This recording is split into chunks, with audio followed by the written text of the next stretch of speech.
रहमान अस्सलाम वालेकुम। एक शख्स का घोड़े की लात से मरना और हज़रत अली रज़ी अल्लाह अन्हु का फैसला।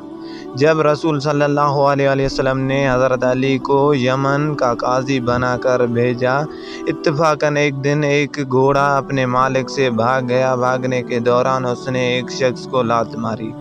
वो शख्स वहीं ढेर हो गया। इस शख्स के विरसा ने घोड़े के मालिक का गिरेबान पकड़ते हुए खून बहा का मुतालबा किया और उसे पकड़कर हज़रत अली रज़ी अल्लाह अन्हु के पास ले आए।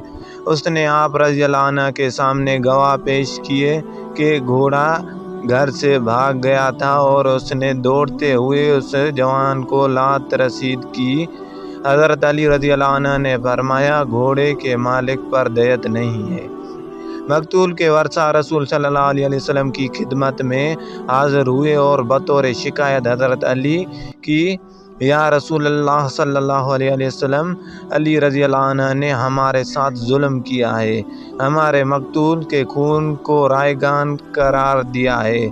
रसूल सल्लल्लाहु अलैहि वसल्लम ने फरमाया, अली रज़ी अल्लाह अन्हु ज़ालिम नहीं है और अली जुल्म करने के लिए पैदा ही नहीं हुआ। मेरा भी वही फैसला है जो अली रज़ी अल्लाह अन्हु का है। जब अहले यमन ने रसूल सल्लल्लाहु अलैहि वसल्लम से अली रज़ी अल्लाह अन्हु के बारे में ये फरमान ज़ीशान सुना तो अर्ज़ करने लगे, या रसूलल्लाह सल्लल्लाहु अलैहि वसल्लम, हम अली रज़ी अल्लाह अन्हु के फैसले पर राज़ी हैं और उनकी बात को दिल व जान से पसंद करते हैं। आप सल्लल्लाहु अलैहि वसल्लम ने फरमाया, तुम्हारा इस फैसले पर राज़ी होना तुम्हारी तौबा है। दोस्तों, कैसे लगी आपको हमारी ये वीडियो?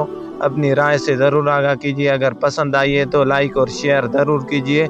मिलते हैं अगली वीडियो में, तब तक के लिए इजाज़त दीजिए। खुदा हाफिज़।